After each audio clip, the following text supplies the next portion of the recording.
So yo guys welcome back to the channel. और आज की वीडियो में हम कवर कर रहे हैं रियलिटी क्वेस्ट के सीजन 2 के चैप्टर 1 को, यानी कि चैप्टर नंबर 124। तो बिना किसी देरी के चलो इस चैप्टर की एक्सप्लेनेशन को स्टार्ट करते हैं। तो चैप्टर स्टार्ट होता है जिनसियो के साथ, जो कि डोवान की बचपन की फ्रेंड है, और वो अपने सामने वाले इंसान से पूछ रही होती है कि आगे डोवान कहाँ है। हम देखते हैं कि सामने वाली इंसान सियोन होती है, जो कि रिप्लाई में कहती है आखिर तुम मुझसे क्यों पूछ रही हो ये। जिनसियो कहती है कि उसने कई दिनों से मेरे मैसेजेस का जवाब भी नहीं दिया, क्या तुम्हें लगता है वो मुझे रिजेक्ट कर रहा है? शायद वो चाहता है कि इस रिश्ते में पहले पहल मैं करूं। पर सियोन उसकी बातों पे बिल्कुल भी ध्यान नहीं देती और कहती है कि अगर तुम्हारी बातें खत्म हो गई हो तो मैं घर जा रही हूँ। पर इससे पहले कि सियोन वहां से जाए, जिनसियो उसे पीछे से पकड़ के खींचते हुए ले जाती है और कहती है कि आर्यन भी हमारे साथ ही स्कूल में है, तो चलो उससे पूछते हैं। इसके बाद सीन शिफ्ट होता है और हम देखते हैं आर्यन को, जो कि एक कैफे के अंदर कुकिंग कर रही होती है। हालांकि एक कैफे उसके पिता का ही है। वो उन दोनों से कहती है कि डोवान, अब तुमने जिक्र किया ही है तो मैंने उसे हाल ही में स्कूल में नहीं देखा है। और सियोन यहाँ पे भी ध्यान नहीं दे रही, वो मन में ही सोच रही है कि आखिर मैं यहाँ पे हूँ क्यों। पर जिनसियो कहती है कि क्या वो स्कूल से बंक मार रहा है, उसका ये बैड बॉय एटीट्यूड भी काफी ज्यादा हॉट है ना। और ये बैड बॉय वर्ड सुन के पीछे से तीन चूती ऐसे दिखने वाले लौंडे आते हैं और कहते हैं कि मैं गेस कर सकता हूँ कि तुम्हें रफ लड़के पसंद है, बिल्कुल हमारे गेम्स की तरह। अगर तुम तैयार हो तो क्यों ना हम एक स्टीमी राउंड खेलें। पर सियोन यहाँ पे एकदम भयानक लुक के साथ उनसे कहती है कि बाहर में जाओ या फिर मर जाओ। और ये लाइन सुन के वो तीनों डर से जाते हैं, जिनमें से एक कहता है कि अरे हाँ यार हमें तो कुछ काम भी था ना, और दूसरा लड़का कहता है कि हाँ भाई था, चल चलते हैं। तो इसके बाद हमें पास्ट का सीन दिखाया जाता है, जहाँ पे हम देखते हैं कि डोवान सियोन से कह रहा होता है कि अब जब मैं इस बारे में सोच रहा हूँ तो मेरे पास कुछ ऐसा है जो मुझे करना ही होगा। सियोन उससे कहते हैं कि अचानक से तुम क्या बोल रहे हो। डोवान कहता है कि सियोन, मुझे लगता है तुम्हें इस बारे में बताना ही सही रहेगा, मैं कुछ वक्त के लिए बाहर जा रहा हूँ, क्या तुम बाकियों को बता दोगी ताकि वो चिंता ना करें। इसके बाद हम प्रेजेंट में आते हैं, जहाँ पे आर्यन डोवान को कॉल लगा रही होती है, पर डोवान कॉल नहीं उठा रहा होता और सियोन मन में ही सोचती है कि आखिर तुम क्या करने वाले हो। इसके बाद हमें डोवान के रूम के कुछ पैनल्स दिखाए जाते हैं, जहाँ पे हम उसकी एक फैमिली फोटो देखते हैं और एक फैमिली फोटो के पीछे लिखा होता है to be together with family always. Scene फिर से कट होता है, हम देखते हैं कि पुलिस कर्मचारी को, जो कि शायद अपनी गर्लफ्रेंड के ख्यालों में खोया हुआ है, पर तभी वहां पे एक बंदा घंटी बजाते हुए आता है। हम देखते हैं कि घंटी बजाने वाला लोंडा सियोन जी होता है, जो कि चिल्ला रहा होता है टोफू, आपका गरम गरम और ताजा टोफू हाजिर है, कोरिया की सोयाबीन से बना। इसके बाद के पैनल में हम देखते हैं कि सियोंग जी के साथ सियोंग वुल भी आई होती है, जो कहती है कि मुझे नहीं लगता वो अब तक बाहर आए हैं। पर ये बंदा यहाँ भी मजे लेते हुए कहता है कि पर टोफू तो तैयार है। पर सियोंग वुल कहती है कि मेरा मतलब टोफू से नहीं बल्कि बुली काउंसिल के पुराने रिप्रेजेंटेटिव से है। सियोंग जी कहता है कि मुझे अभी भी यकीन नहीं हो रहा कि वो लोग फैसिलिटी से सुधरे हुए व्यक्ति बनकर निकलने में कामयाब रहे। क्या तुम्हें लगता है कि वो सिर्फ बाहर की दुनिया में तबाही मचाएंगे? सियोंग कहती है चाहे जो भी हो हमारे लिए तो ये अच्छा ही है। अलायंस हम पर हमला इसलिए कर पाया क्योंकि हमारे पुराने रिप्रेजेंटेटिव्स मौजूद नहीं थे। पुराने रेप्स की वापसी के साथ बुली काउंसिल की ताकत पहले से कहीं ज्यादा बढ़ जाएगी। पर सियोन जी कहता है कि ये सिर्फ तब तक जब तक हम उन्हें अपने फायदे के लिए इस्तेमाल कर सके। टोफू, क्या तुम जानते हो कि रिहा होने के बाद टोफू क्यों खाए जाते हैं? ये एक सिंबल है। जिस तरह टोफू बिल्कुल सफेद होता है, इंसान अपने सारे गुनाहों को साफ कर लेगा और फिर कभी गुनाह नहीं करेगा। लेकिन उन जानवरों के लिए जो सिर्फ खून की महक के पीछे भागते हैं, क्या उन्होंने कभी इस चीज का इंतजार किया होगा? क्योंकि वो हमारे साथ ही रहेंगे तो हमें होशियार रहना होगा। और सियोंग जी ने जो भी बातें कही है तुम इन पैनल्स के थ्रू देख सकते हो। मतलब पूरे प्रिजन का हर एक बंदा अपने घुटनों पे बैठा हुआ है इन लोगों के लिए।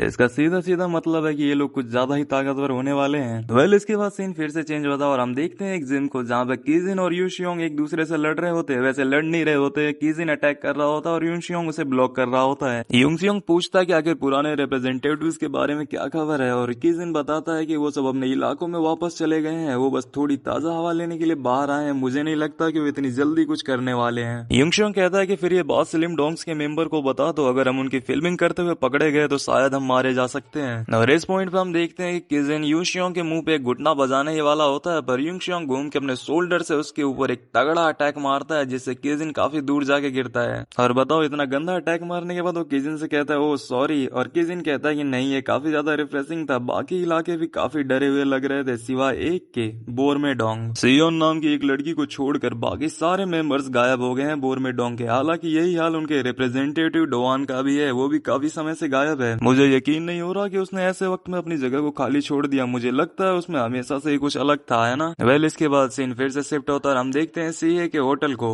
और इस वक्त ये होटल पूरा खाली होता है। सिर्फ एक टेबल पे सियोन बैठी होती है, जो कि सोच रही होती है कि आखिर तुम सब सोच क्या रहे हो। इस बार ये सच में बहुत खतरनाक हो सकता है। तुम आखिर कब वापस आने का सोच रहे हो डोवान? और इस वक्त हम देख सकते हैं कि सियोन ने डोवान को ना जाने कितनी बार कॉल भिड़ा रखे हैं। वेल अगेन सीन शिफ्ट होता है, हम देखते हैं डंजन को, जिसके अंदर डोवान गया था पिछले चैप्टर में। और यहाँ हम देख सकते हैं कि डोवान की हालत कुछ ज्यादा ही खराब है और वो बोल रहा है कि ये मुमकिन ही नहीं है, मैं भला कैसे इस मॉन्स्टर को हराऊंगा। पता नहीं इसका रिवॉर्ड कितना शानदार होने वाला है और ये चीज मुझे कुछ ज्यादा ही एक्साइटेड कर रही है। तो भाई लोग इसी के साथ रियलिटी क्वेस्ट का चैप्टर नंबर 124 यहीं पे खत्म होता है। मिलते हैं तुमसे रियलिटी क्वेस्ट के नए चैप्टर के साथ, तो तब तक के लिए बाय बाय।